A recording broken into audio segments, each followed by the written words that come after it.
नमस्कार, नवतेज टीवी देख रहे हैं आप और मैं आपके साथ हूं चंदा यादव। बुलेटिन की शुरुआत करेंगे। कांग्रेस से जुड़े खाते जो आईटी डिपार्टमेंट ने फ्रीज कर दिए थे, उन्हें आईटी ट्रिब्यूनल से बड़ी राहत मिल गई है। अब कांग्रेस के खातों से रोक हटा दी गई है। पार्टी नेता विवेक तनखा ने बताया कि कांग्रेस के खातों पर रोक को हटा दिया गया है। इससे पहले पार्टी के सीनियर नेता अजय माकन ने दावा किया था कि न ही कर्मचारियों की सैलरी निकाल पा रही है और न बिलों का भुगतान कर पा रही है। माकन का कहना है कांग्रेस के साथ साथ यूथ कांग्रेस के अकाउंट भी फ्रीज कर दिए गए हैं।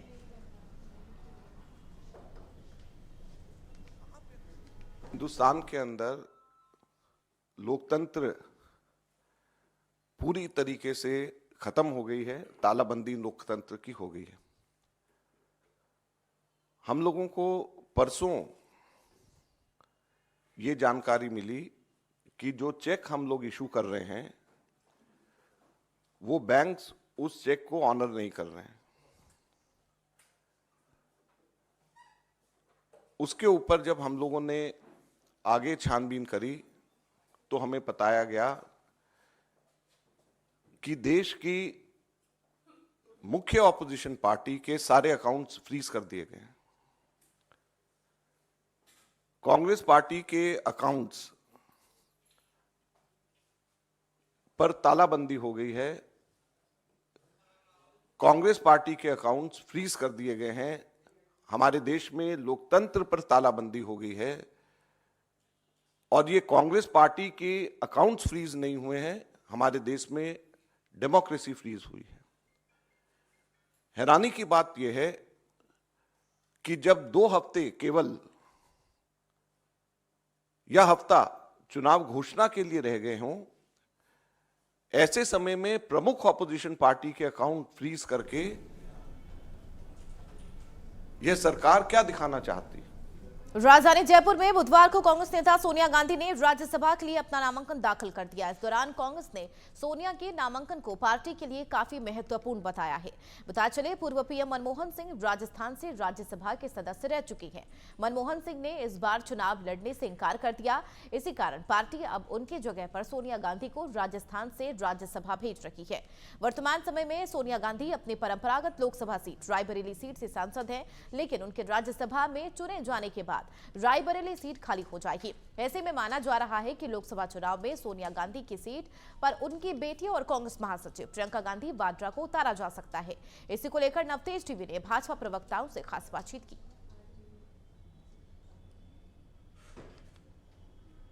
कल राजस्थान से राज्यसभा का टिकट भरा है और उसमें सबसे रोचक बात यह है उनका एफिडेविट। उनके एफिडेविट में कई प्रकार के जो ब्यौरे हैं, उनके संपत्ति का ब्यौरा, जैसे उनके पिताजी की संपत्ति में भी उनका हक है। लेकिन एफिडेविट तो एक अलग बात हो गई। सबसे रोचक बात यह है जो कल से सबके मन में सवाल है कि सोनिया गांधी रायबरेली से लोकसभा चुनाव क्यों नहीं लड़ रही और राजस्थान से राज्यसभा क्यों जाना चाहती है। हमारे साथ प्रवक्ता अशोक शेखावत जी यहाँ पर मौजूद हैं। सर, एफिडेविट में तो खैर कई प्रकार की बातें हैं, लेकिन जो सबसे बड़ी और जो रोचक सवाल ये है कि रायबरेली की सीट गांधी परिवार की परंपरागत जो सीट है उसको वो छोड़ के राजस्थान से राज्यसभा जाना चाहते हैं। क्या लगता है आपको, क्या कारण हो सकता है? देखो, सबसे पहले तो यह है कि राजस्थान के अंदर उन्होंने यदि चॉइस करी है कि राजस्थान में मैं चुनाव लड़ूँ, और भारतीय जनता पार्टी को आप देखोगे तो अधिकतर हमारे सारे कैंडिडेट स्थानीय ही हैं और उनके एक डांगे जी के अलावा। राजस्थान को यदि प्रतिनिधित्व देती कांग्रेस तो अच्छा लगता है। यदि सोनिया गांधी जी को दिया है तो आप गत 3 चुनाव आप देख सकते हो कि कांग्रेस का वहाँ ग्राफ काफ़ी कम हुआ है और पिछली बार के चुनाव 2019 में 1,67,000 के लगभग वोटों का अंतर रहा। किसी समय उनको 73% वोट मिलता था, वो घटता घटता इतना आ गया कि भारतीय जनता पार्टी कहीं 4% लेती थी और गत चुनाव में जाकर के 38% लेके आए वोट। यदि सपा का यदि सहयोग नहीं होता इन सालों के अंदर तो वहाँ से रायबरेली से सोनिया गांधी जी नहीं जीत पाती।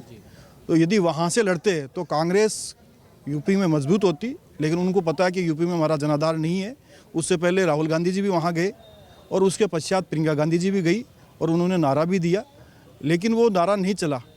अब उस धरती को छोड़ करके उस यूपी जैसे कि जिसमें 80 के लगभग सीटें आती है और राजस्थान में आए हैं तो उनका पार्टी का अंदरूनी मामला है, लेकिन उनका जनाधार जा रहा है। इसी प्रकार से राहुल गांधी जी देख लीजिए, जब जाकर के केरला के वायनाड से चुनाव लड़ते हैं और अमेठी से वो चुनाव हार जाते हैं।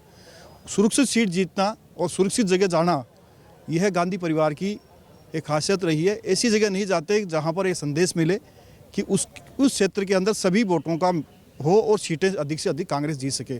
भारतीय जनता पार्टी के बड़े शीर्ष नेतृत्व हैं, वो आप देख लीजिए ऐसी सीटों पर जाते हैं जहां पर हमें बढ़त मिलती हो, सीटों के अंदर हमारा इजाफा होता हो, लेकिन कांग्रेस इस प्रकार से काम नहीं करती।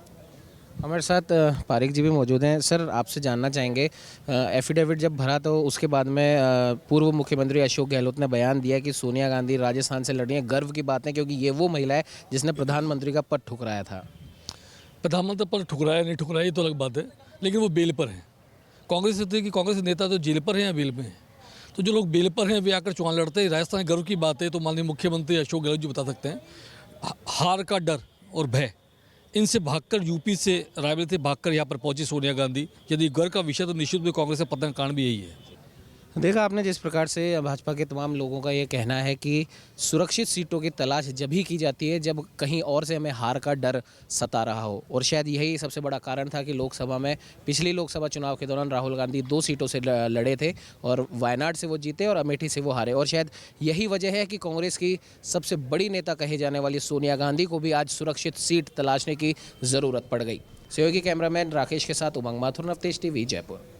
उधर कल 1.28 करोड़ रिकॉर्ड लोगों के सूर्य नमस्कार के बाद आज क्रीडा भारती की ओर से जयपुर में सूर्य सप्तमी के अवसर पर सामूहिक 108 सूर्य नमस्कार कार्यक्रम का आयोजन रामनिवास बाग स्थित अल्बर्ट हॉल के सामने किया गया। आपको बता दें, कार्यक्रम में शामिल होने वाले सभी 550 लोगों ने एक साथ 108 बार सूर्य नमस्कार किया। आयोजन में मुख्य अतिथि के तौर पर राष्ट्रीय स्वयंसेवक संघ के क्षेत्र प्रचारक नंबर राम मौजूद रहे, तो वहीं अतिथि के रूप में नगर निगम ग्रेटर महापौर डॉक्टर सौम्या गुर्जर, जयपुर प्रांत के सह संघचालक डॉक्टर हेमंत सेठिया और क्रीडा भारती के क्षेत्र अध्यक्ष शरद मिश्रा, जयपुर प्रांत अध्यक्ष डॉक्टर जीएल शर्मा ने अपनी उपस्थिति दर्ज करवाई। कार्यक्रम के खत्म होने के बाद तमाम अतिथियों ने भी जनता के साथ मिलकर एक बार सूर्य नमस्कार किया। आपको जानकारी के लिए बता दें, सूर्य नमस्कार के बाद सभी साधकों को प्रशस्ति पत्र भी प्रदान किए गए।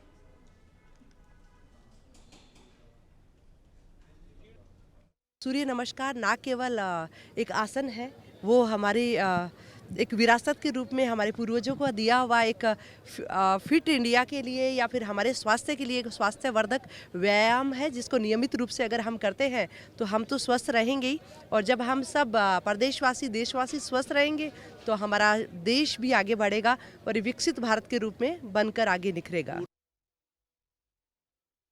राजस्थान में भी पूरे सभी जिलों में इस प्रकार के कार्यक्रम हुए हैं। जयपुर में एक ये विशेष कार्यक्रम हमने पिछले 2 वर्षों से प्रारंभ किया, जिसमें जो 108 सूर्य नमस्कार पूरे कर सकते हैं उनको हमने आह्वान किया था। यहाँ रामनिवास बाग में अल्बर्ट हॉल पर आज ये कार्यक्रम हुआ है। मुझे ये सूचित करते हुए प्रसन्नता हो रही है कि जो भी यहाँ पर उपस्थित हुए सभी ने 108 सूर्य नमस्कार अपने पूरे किए हैं और लगभग 550 संख्या हमारी यहाँ पर थी जिन्होंने ये सूर्य नमस्कार पूरा किया है। अल्बर्ट हॉल पर हम इस समय खड़े हैं। आपको बता दें कि यहाँ पर 108 सामूहिक सूर्य नमस्कार का आयोजन किया गया था। कुछ लोग हमारे साथ यहाँ मौजूद हैं, उनसे जानना चाहेंगे। सर, 108 सूर्य नमस्कार का यहाँ पर आयोजन किया गया, आप अपनी टीम के साथ यहाँ पर आए हैं, कैसा लगा? हाँ जी, हम आज सूर्य सप्तमी के उपलक्ष्य में चित्तस्व योग के माध्यम से चित्तस्व योग के साधक यहाँ पे 108 कार्यक्रम में जो सूर्य नमस्कार उसको भाग लिया है और लगभग 32 से ज्यादा लोगों ने यहाँ पे हमारे संस्थान से यहाँ पे आए हैं और इस कार्यक्रम को बहुत अनुशासित तरीके से आनंद के साथ में इस कार्यक्रम सफल बनाया है। आप क्या कहना चाहिए? मैं ये कहना चाहूंगी, एक बहुत ही बड़ी अपॉर्चुनिटी हमारी जिंदगी में हमको मिली है। 108 सूर्य नमस्कार खुले आसमान के नीचे अल्बर्ट हॉल के सामने हमें चित्तस्व योग के माध्यम से इस कार्यक्रम का हिस्सा बनने का मौका मिला। हम बहुत ही ज्यादा ब्लेस्ड महसूस कर रहे हैं अपने आप को। निर्धारित कचरा पात्र में ही मुझे बहुत खुशी हो रही है इसमें मुझे पार्टिसिपेट करके। सर की वजह से ये पॉसिबल हो पाया। मैंने कभी सोचा नहीं था कि मैं 108 सूर्य नमस्कार नॉन स्टॉप करूंगी। यहाँ आके मुझे वो मौका मिला 108 सूर्य नमस्कार करने का। लेकिन यहाँ मैदान 108 सूर्य नमस्कार करने के बाद में और भी ज्यादा पावरफुल और भी ज्यादा एनर्जेटिक हम सब महसूस करें और ये सब कुछ सर की वजह से पॉसिबल हो पाया है। हर्बल टी की व्यवस्था हमारे यहाँ पे चौगान योगा केंद्र के अंतर्गत योगा सिखाया जाता है और यहाँ पे आके भी हमें बहुत अच्छा लगा 108 सूर्य नमस्कार के एनर्जेटिक, बहुत एनर्जेटिक महसूस कर रहे हैं हम लोग। लेकिन अभी एक बार अपने देखा आपने ये चित्तस योगा संस्थान से ये लोग आए हैं यहाँ पर, और सुबह सुबह हम कह सकते हैं खुले आसमान के नीचे सूर्य सप्तमी के दिन 108 सूर्य नमस्कार इन्होंने कराए। सबका कहना है एक अलग एक ऊर्जा का अनुभव ये कर रहे हैं, और जाहिर सी बात है जिस प्रकार से तमाम मंच से भी कहा जा रहा है कि सूर्य नमस्कार एक यौगिक क्रिया है, इसे किसी धर्म के साथ जुड़ के नहीं देखना चाहिए। हमारे शरीर के लिए न सिर्फ फिजिकली बल्कि मेंटली भी हमारे शरीर को बहुत ज्यादा फायदा पहुंचाता है। सहयोगी कैमरामैन अजय के साथ उमंग माथुर, नवतेज टीवी, जयपुर। उधर अयोध्या में रामलला के विराजने के बाद पूरे देश में उत्सव का माहौल है। देश के कोने कोने से लोग रामलला के दर्शन करने पहुंच रहे हैं। अयोध्या में सब कुछ न कुछ दान दक्षिणा दे रही है। इसी कड़ी में राजस्थान बीजेपी के पूर्व कोषाध्यक्ष समाज सेवी रामकुमार भूतड़ा ने 1000 लोगों की क्षमता वाली धर्मशाला बनाने का फैसला लिया है और 11 मार्च को भूमि पूजन का कार्यक्रम भी रखा गया। हमारे संवाददाता उमंग माथुर ने समाज सेवी रामकुमार भूतड़ा से खास बातचीत की। अयोध्या में जब से प्रभु श्री राम अपनी गद्दी पर विराजे हैं उसके बाद से ही तमाम राम भक्तों में काफ़ी उत्साह का माहौल है। हर कोई अपने अपने तरीके से अयोध्या में श्री राम के लिए योगदान दे रहा है, लेकिन एक बहुत बड़ा योगदान एक ऐसे व्यक्ति ने दिया है जो हम कह सकते हैं कि वाकई में सराहनीय है। हमारे साथ रामकुमार भूतड़ा जी हैं, पूर्व कोषाध्यक्ष भाजपा राजस्थान के और इस समय कार्य समिति के सदस्य हैं। भाई साहब, आपसे ही हम जानना चाहेंगे क्या कुछ वो योगदान है जो आपने तमाम राम भक्तों के लिए अयोध्या में करा है या करने वाले हैं। देखिए, अभी इस समय पूरे विश्व का ध्यान अयोध्या पर है और भारतवासियों के लिए तो जैसे सतयुग की वापसी हो गई है। इतना लोगों का अयोध्या के प्रति रुझान है कि वहाँ पर जब भी हम जाते हैं तो ठहरने के लिए व्यवस्था नहीं मिलती। मैं अखिल भारतीय मैत्री सेवा संघ का अध्यक्ष हूँ, जो संस्था पूरे देश भर में तीर्थों पर भवन बनाती है और आवास और भोजन की व्यवस्थाएं देती है। अभी हमारे पास 11 तीर्थों पर चल रहे हैं। हरिद्वार है, बद्रीनाथ है, वृंदावन है, नाथद्वारा है, चारभुजा है, पुष्कर में हमारा 300 कमरों का भवन है। यानी ये संस्था 50 साल से ये काम कर रही है। इसी के अंतर्गत जब हम अयोध्या गए तो हमें पता चला कि यहाँ तो ठहरने के लिए जगह ही नहीं मिल रही है, या मिल रही है तो बहुत कॉस्टली मिल रही है। ऐसी स्थिति में हमने निर्णय किया कि हमारे समाज के लिए, हमारे समाज के लोग दानदाता बहुत है, उन्होंने कोई पैसे की हमारे यहाँ कमी नहीं है। हमारे एक ही दानदाता ने, डीमार्ट के मालिक ने सारी ज़मीन का पैसा दिया और हम वहाँ पर 300 कमरे का भवन बनाने जा रहे हैं।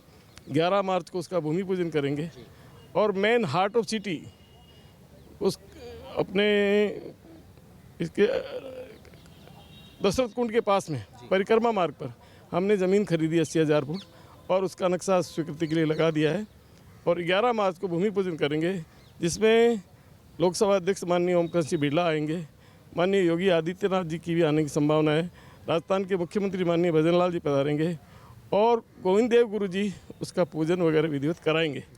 और जिन्होंने दानदाता हमारे डीमार्ट के मालिक राधाकृष्ण जी दम्मानी और अनेक भामाशाह उस कार्यक्रम में उपस्थित रहेंगे, हज़ारों की संख्या में, और बहुत उत्साह है लोगों में। अब समस्या ये आ रही है कि धन लेके करें क्या। इतना लोग धन देने के लिए आतुर है, हमसे पैसा ले लो, अयोध्या में लगाओ, हमारा पैसा लगाओ। लोगों को लगता है जैसे अयोध्या में हमारा पैसा लग जाएगा तो हम सीधा हमारा कल्याण हो जाएगा। ये भावना आम मानस में हो चुकी है और भारत के लिए इससे सुनहरा अवसर, इससे स्वर्ण अवसर कोई आ नहीं सकता, इसके पहले नहीं आया। और कभी कभी सोचते थे कि एक दिन ऐसा आएगा जब भारत विश्व में वापस पुनर्स्थापित होगा, वो दिन आज आ गए हमारे मोदी जी और योगी जी के कारण। मैं इसके लिए बहुत बहुत बधाई देता हूँ और सभी भारतवासियों के लिए उत्साह का है। हमारा समाज भवन बनाता है, पैसे हम देते हैं, खर्चा हम करते हैं, लेकिन व्यवस्थाएं आम जनमानस के लिए करते हैं। ऐसा नहीं कि समाज बनाता तो समाज के लिए। अभी सारे भवन चल रहे हैं, उसमें सभी लोग ठहरे। इस समय हम 3000 लोगों की आवास और भोजन की व्यवस्था सब तीर्थों में दे रहे हैं। अयोध्या में भी हम 1000 लोगों की व्यवस्था देने की तैयारी कर रहे हैं और इसके लिए मैं आज माननीय प्रदेश अध्यक्ष जी से भी मिलने आया हूँ, निमंत्रण देने आया हूँ कार्यालय में। ये थे रामकुमार भूतड़ा जी। साफ तौर पर इनका कहना है कि तमाम करीब 11 तीर्थों के इन्होंने नाम बताए, वहाँ पर ये ऑलरेडी इस प्रकार का काम ये कर चुके हैं और अब अयोध्या प्रभु श्री राम की नगरी में, जहाँ पर प्रभु श्री राम विराजे हैं, राम भक्तों का वहाँ पर लगातार आना जाना लगा है। जो ठहरने की जो विशेष तौर पर जो समस्या आ रही थी वो भी अब बहुत जल्द सुलझ जाएगी, क्योंकि 1000 लोगों के ठहरने की, खाने पीने की व्यवस्था यहाँ पर रामकुमार भूतड़ा जी और इनके समाज के लोगों द्वारा की जा रही है। सहयोगी कैमरामैन राकेश के साथ उमंग माथुर, नवतेज टीवी, जयपुर। चित्तौड़गढ़ में नगर परिषद की बैठक परिषद के सभागार में आयोजित की गई, जिसमें नगर परिषद सभापति संदीप शर्मा ने आगामी वित्त वर्ष के लिए 222 करोड़ से ज्यादा का बजट पेश किया, जिसे शोर शराबे के बीच ध्वनि मत से पारित कर दिया गया। इस दौरान भाजपा के पार्षदों ने कांग्रेस बोर्ड पर भ्रष्टाचार के गंभीर आरोप लगाए, साथ ही ठेकेदार के 25 करोड़ के बकाया पर भी जानकारी देने की मांग की। इस दौरान सभापति संदीप शर्मा ने शहर के विभिन्न चौराहों के नामकरण करने का प्रस्ताव रखा, जिसे भी ध्वनिमत से पारित किया गया। आज हमने आगामी वर्ष के लिए 222 करोड़ 32 लाख और 21 हज़ार रुपये का बजट स्वीकृत किया है। इस बजट से हमारे चित्तौड़गढ़ शहर का आगामी वर्ष में चहुमुखी विकास होगा। सब पार्षद साथियों ने आज बैठ के इस बजट को स्वीकृति दी है और इसके साथ ही हमने कुछ नामकरण के प्रस्ताव और शहर के हित के कुछ प्रस्ताव भी आज की बोर्ड बैठक में लिए हैं। प्रतापगढ़ नगर परिषद में बैठक में पहली बार मीडिया के प्रवेश पर प्रतिबंध लगाया गया है। मीडिया को बोर्ड बैठक में प्रवेश नहीं करने दिया गया। बंद कमरे में ही बोर्ड बैठक का आयोजन किया गया, जो महज 10 मिनट में ही खत्म हो गई। वहीं भाजपा सभापति के साथ भाजपा के सभी पार्षद सभापति के चैम्बर में आकर बैठ गए। इस दौरान नेता प्रतिपक्ष सुशील गुर्जर ने नगर परिषद सभागार में नारेबाजी की और सभापति और आयुक्त पर भ्रष्टाचार के गंभीर आरोप लगाए। मीटिंग में आज बजट का अनुमोदन किया है। महाशिवरात्रि मेला पर विचार विमर्श हुआ, पिछली बैठक हुई थी, उसका अनुमोदन हुआ है।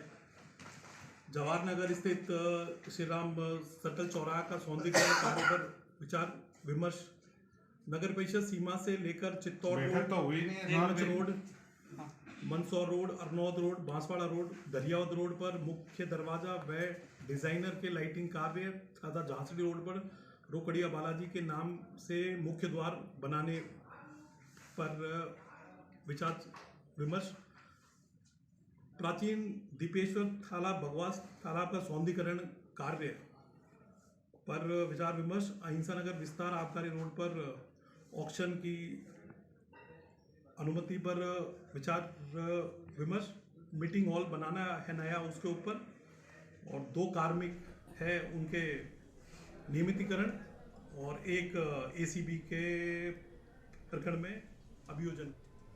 बढ़ेंगे आगे, खबर खेतड़ी से है, जहां थाने में पुलिस अधीक्षक अनिल बेनीवाल की अध्यक्षता में जनसुनवाई का आयोजन किया गया, जिसमें खेतड़ी क्षेत्र के लोगों ने अपने क्षेत्र की समस्याओं से एसपी को अवगत करवाया। ग्रामीणों ने ओवरलोड डंपरों पर रोक लगाने की मांग की है, साथ ही क्षेत्र में सीसीटीवी कैमरे लगाने, सड़कों के पास बने पानी के चैम्बर को हटाने की मांग की। एसपी ने अधिकारियों को जल्द लोगों की समस्याओं के समाधान के निर्देश दिए। जनसुनवाई कार्यक्रम में सर्किल के सभी थानाधिकारी मौजूद रहे। हाँ, अभी जो अपने राज्य सरकार के आदेश हैं उसकी पालना के अंदर सर्किल वाइज हम लोग जनसुनवाई कर रहे हैं।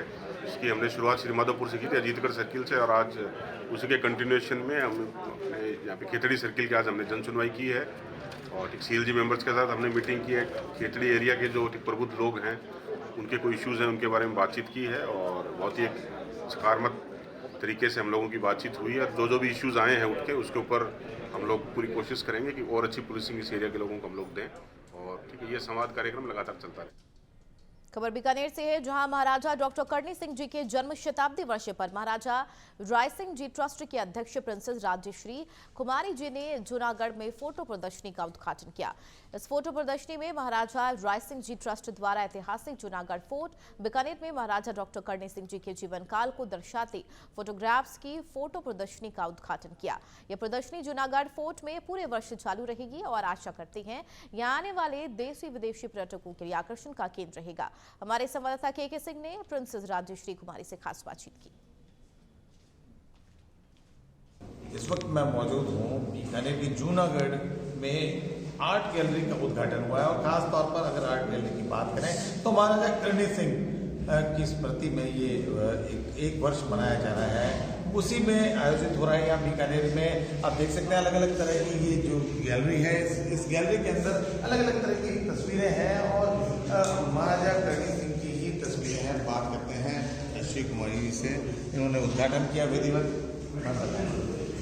हाँ, तो काफ़ी टाइम से ये बिल्डिंग बंद रही है, लेकिन इसको अब हमने रिवाइव करने का सोचा है और इसकी शुरुआत हमने फादर के 100th बर्थडे को सेलिब्रेट करने के लिए एक फ़ोटोग्राफिक एग्जीबिशन स्टार्ट किया है। तस्वीरों में कोई यादगार तस्वीरों के साथ में सो ये जो मेन जो तस्वीर है ये फादर ने वेल्स के अंदर 3 अलग अलग कप जीते थे कॉम्पिटिशन्स में। ये इनका सबसे मोस्ट उनका फेवरेट हाँ पॉपुलर था और बहुत उनका फेवरेट भी था। खुश नज़र आते हैं इस तस्वीर में। हमारी भी एक फेवरेट फ़ोटो है उनकी। उसके अलावा बात करें एक हाँ सो फादर तो बहुत अलग अलग चीज़ों में इंटरेस्ट रखते थे। वो लोग तो मोस्टली उनको पॉलिटिक्स या शूटिंग से याद करते हैं, लेकिन वो कीन फोटोग्राफर थे, आर्टिस्ट भी थे, पेंटिंग करते थे और वो उनके यंगर डेज के अंदर फ्लाई करना, उनकी खुद की प्लेन थी और वो फ्लाई भी करते थे। कुछ पब्लिक को संदेश देना चाहते हैं जो आप तो देख रही हैं? सो मेरी तो यही रिक्वेस्ट है यंगर जनरेशन के साथ जो शायद फादर को अच्छी तरह से नहीं जानते होंगे कि वो यहाँ पे आए और उनकी ये तस्वीरें देख के और उनकी याददाश्त को। कितने दिन तक गीत जारी रहेगा? ये 1 साल तक हम पूरे चालू रखेंगे। तो देखिए निश्चित नया बहुत पुरानी है। उस समय जब ब्लैक एंड वाइट जब चला करती थी, महाराजा कन्हैया सिंह जो फोटोग्राफी के भी शौकीन रहे हैं, देख सकते हैं निशानेबाज तो थे ही। और क्योंकि कहा जा सकता है कि बीकानेर के महाराजा ये उस समय की देखिए तस्वीरें हैं, दुर्लभ तस्वीरें मैं आपको बता रहा हूँ कि कैसे बीकानेर। खबर डिडवाना से है, जहां पंचायत समिति मकराना की बैठक पंचायत समिति सभागार में आयोजित हुई, जिसकी अध्यक्षता प्रधान सुमिता बीचर ने की, जबकि मकराना विधायक जाकिर हुसैन गैसावत बैठक में मुख्य अतिथि रहे। बैठक में पंचायत समिति क्षेत्र में विभिन्न कार्यों के लिए 5.68 करोड़ रुपए का बजट सर्वसम्मति से पारित किया गया। बैठक में सरपंच महावर कुकना ने कहा कि पूरे विधानसभा क्षेत्र में राजकीय विद्यालयों के भवन 20 से 25 साल पुराने हैं, जो काफी जर्जर हो चुके हैं, जिन्हें दुरुस्त करवाना बेहद जरूरी है।